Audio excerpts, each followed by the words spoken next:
es Bárbara García y hablaré sobre las rocas ígneas y su importancia. Se forman cuando el magma, que es roca fundida, se enfría y se solidifica.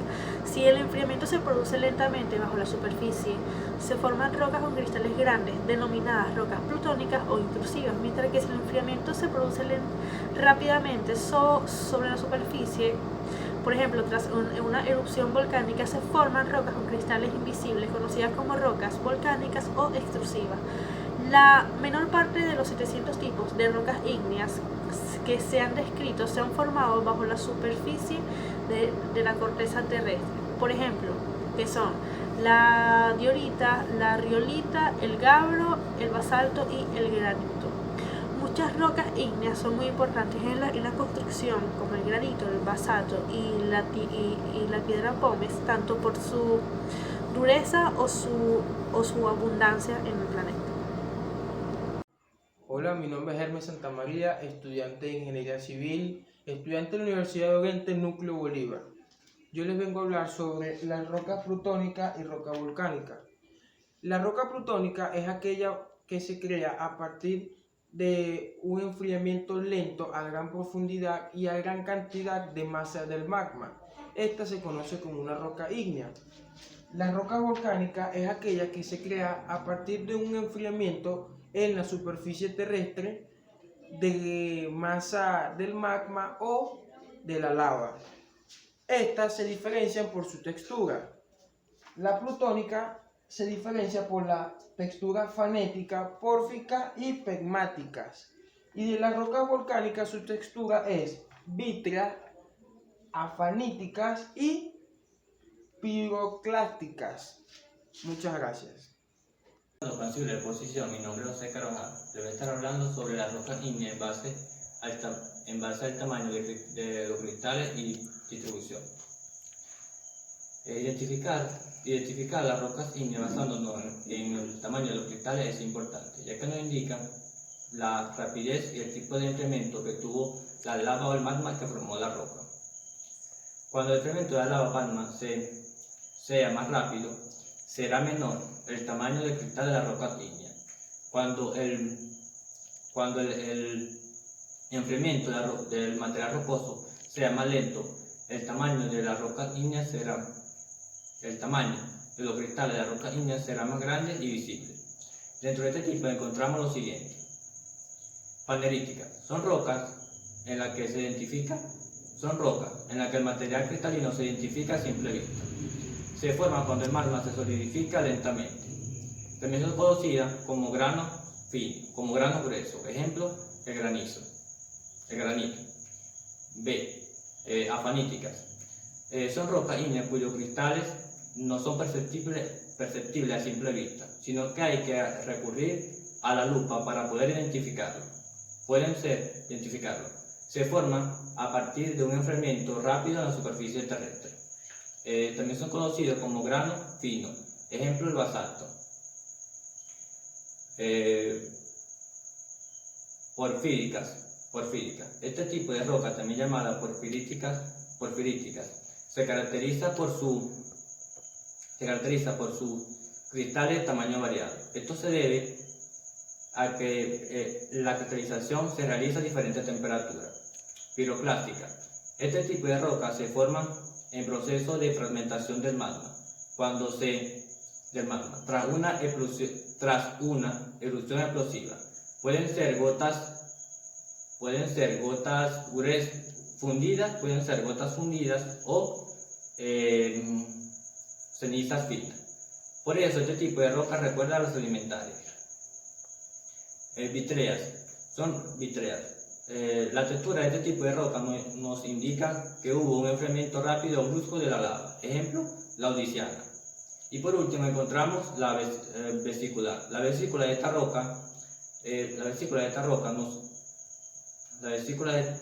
roca se forma a partir de la solidificación del magma, cuando se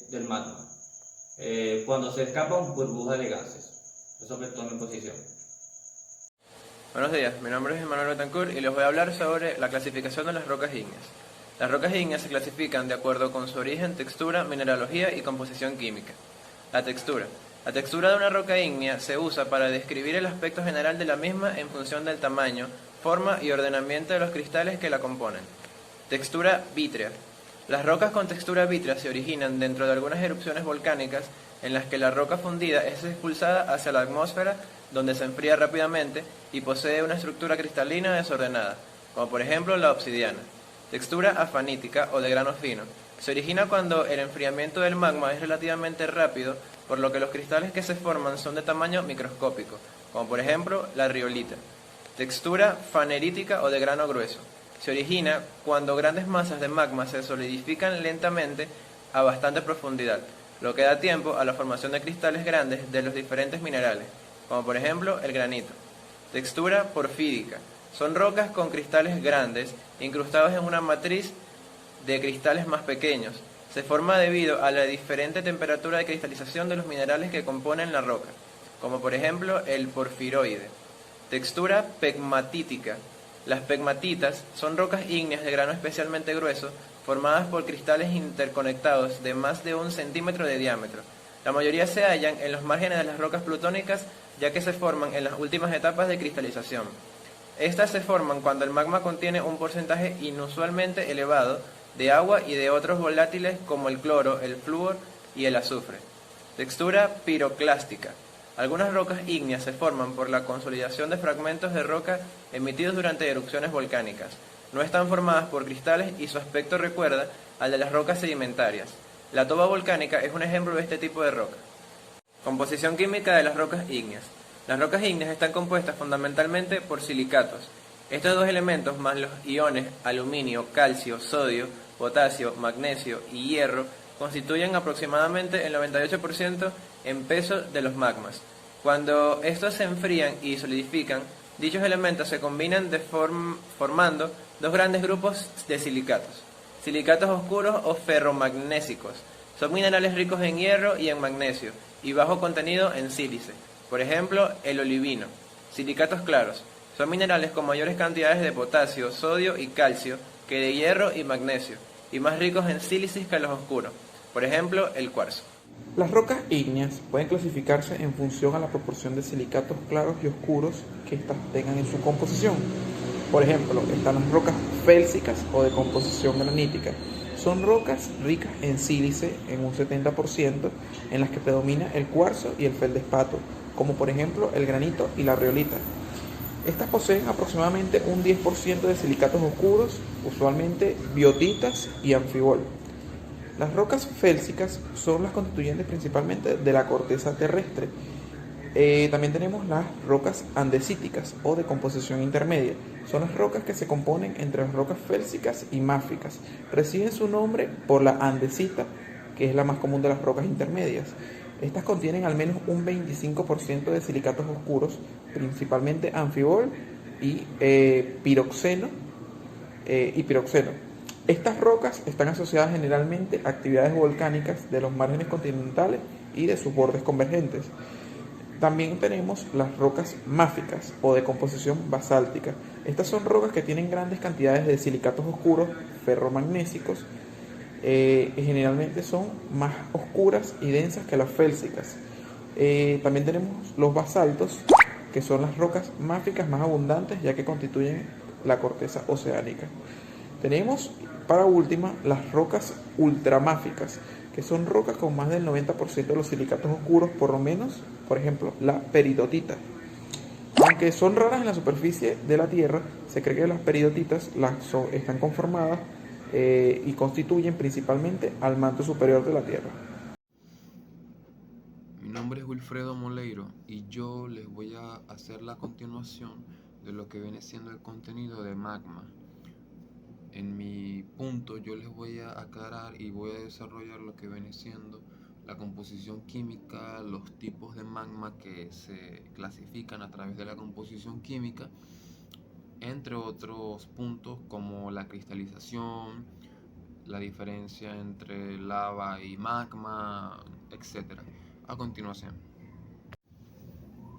las rocas magmáticas se clasifican según su base química, tomando en cuenta el sílice CiO2, el cual nos caracteriza o se caracteriza que al tener más cantidad de sílice, este magma va a presentar más cantidad de cuarzo y feldespato. Y al tener menos cantidad de sílice, no va a tener casi presencia o muy poca de cuarzo, entre las características más puntuales que podemos decir a la hora de clasificarlo. Hay varios tipos de magma, entre el cual podríamos decir por encima el máfico, el ultramáfico, los magmas intermedios, los magmas ácidos, que los voy a explicar a continuación.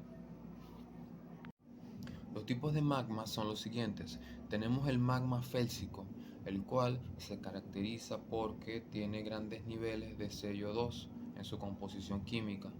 Este tipo de magma posee a su vez grandes cantidades de minerales félsicos y posee en un nivel elevado hierro, magnesio y calcio. A su vez posee poca cantidad o en su totalidad cero, por así decirlo, de potasio y sodio.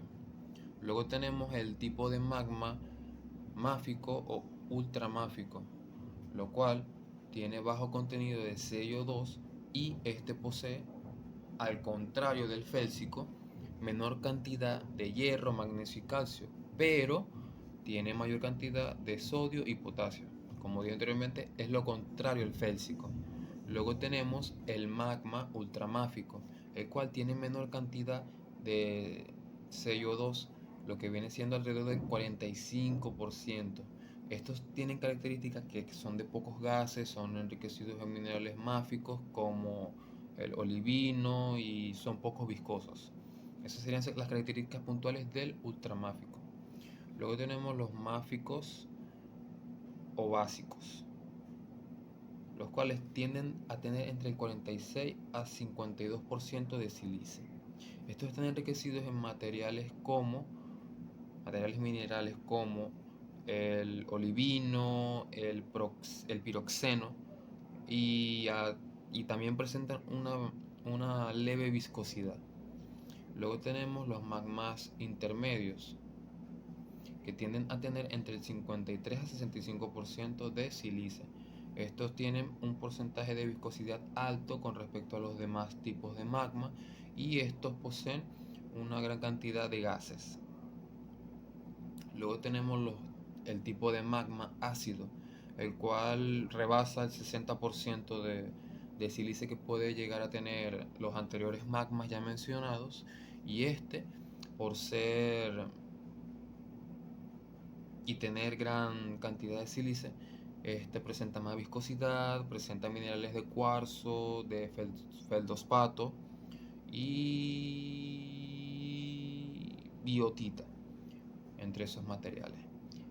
Y también vamos a hablar un poco sobre lo que viene siendo la cristalización, la cual es el proceso en el cual el magma va subiendo a la superficie más elevada de la corteza terrestre sin salir al exterior y realizando procesos en el cual va a realizar rocas y va a hacer un poco de lo que viene siendo este proceso. En este proceso va a alcanzar un punto en el que los minerales van a tomar cierta condición que van a presentar un cambio en la composición química y en la composición física que ellos van a adquirir. Al adquirir, entonces, podemos ver que esto va a presentar un punto de fusión de las rocas, por así decirlo. Entonces, entre los factores que esto va a tomar van a ser la presión, y dependiendo de la gestión que se realice va a subir o bajar lo que viene siendo su composición química. Estos también, dependiendo de la cantidad o de la ausencia de agua que posea el momento, pues esas son las dos características que va a tener a la hora de su cristalización. Otro punto a tener en cuenta en lo que viene siendo el desarrollo de puntos puntuales de lo que viene siendo el magma, que tenemos que saber, es la diferencia magmática, la cual se origina a través de que las rocas generadas a través de un proceso de de composición, estas se originan a través de un cambio en su origen, debido a que si el origen de ciertas rocas es a través de un magma, por así decirlo, ultramáfico, a través de este tipo de características que va a poseer, va a cambiar su composición y va a terminar poseyendo la unión de varias características de otros tipos de magma, sea un félsico o un ultramáfico, por así decirlo. Véase que puede ser de origen de un magma básico intermedio y posea características de un magma ácido. Ahí influye lo que viene siendo la diferencia magmática. Bien, ahora voy a explicar un poco de lo que vienen siendo las fases de la cristalización.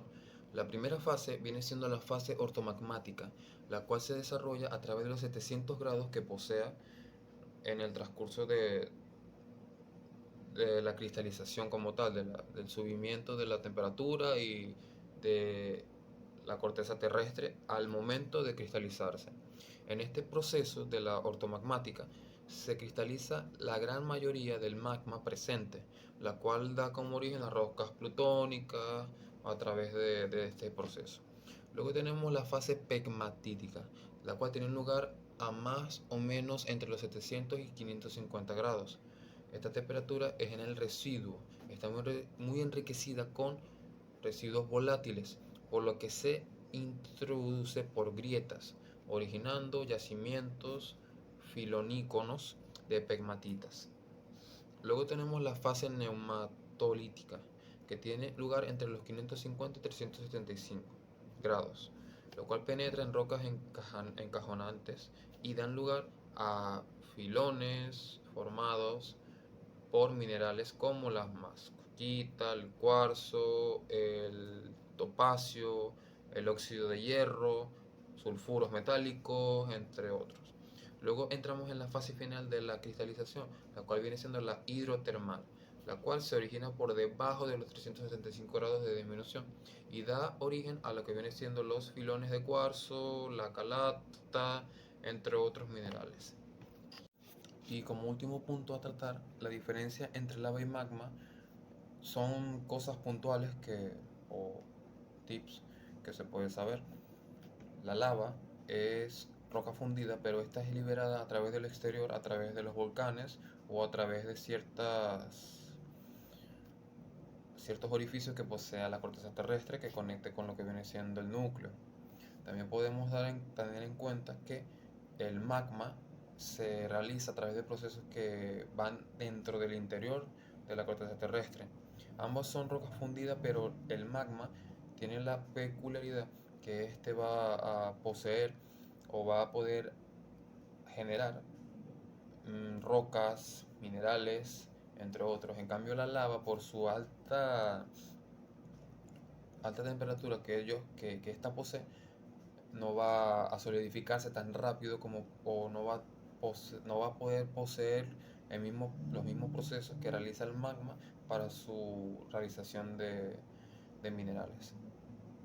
Pero para ponerlo en un punto puntual, el magma se encuentra en el interior de la corteza terrestre y es una roca fundida. La lava sale al exterior y es más líquida y posee temperaturas mucho más altas que el magma en ciertos aspectos a la hora de hacer el proceso de solidificación y realizar minerales. Eso es todo. Buenos días, mi nombre es Diego Méndez y hoy les voy a hablar sobre el magma. El nombre de magma designa a la materia en estado semifluido, resultado de la fusión de silicatos que contienen gases y minerales sólidos, dispersos y otros compuestos que integran las rocas, encontrándose a temperaturas entre 700 y 1200 grados centígrados, que forman la región situada debajo de la corteza terrestre.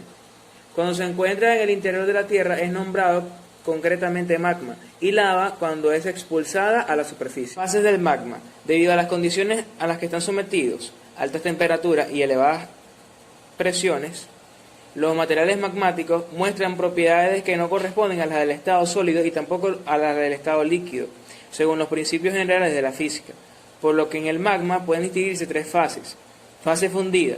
Contiene principalmente iones de SiO4 y en menor cantidad a LO5, así como iones metálicos, como el sodio, el hierro, entre otros. Fase gaseosa. Son gases contenidos a presión. El 90% es vapor de agua y seguido de cantidades menores de O2, HCl, HF, entre otros. Gases sólida, formada por minerales que ya han cristalizado a la temperatura a la que se encuentra el magma, los de mayor punto de fusión, o restos de roca sin fundir. Formación del magma. Hay 3 sistemas mediante los cuales se puede producir un magma en la Tierra. Aumento de temperatura, por concentración de elementos radioactivos o por fricción de placas litosféricas, disminución de la presión, ya que disminuye el punto de fusión, adición de agua. Una roca empieza a fundirse si antes contiene agua, debido a que los grupos OH rompen eficazmente los enlaces SiO. Una roca está formada por un conjunto de minerales, cada uno de los cuales tiene un punto de fusión característico, por lo que una roca no tiene un punto de fusión único, sino un intervalo de temperaturas en el que la roca va fundiéndose en partes, dejando otras partes sólidas. Entre el punto en que una roca sólida comienza a fundirse y el final de la fusión, la roca está parcialmente fundida. Tipos de magma. Una primera clasificación de los distintos tipos de magma hace referencia a su contenido de sílice. En los magmas con más de un 60% de anhidro silícico son los llamados ácidos, mientras que los que poseen menos de dicha cantidad se denominan básicos. La temperatura inicial de una intrusión es controlada en parte por su composición. Los magmas básicos, también llamados máficos por su color oscuro, son más calientes que los magmas ácidos o félsicos, que son más claros. Según el estado del gas que contienen, se pueden distinguir los siguientes.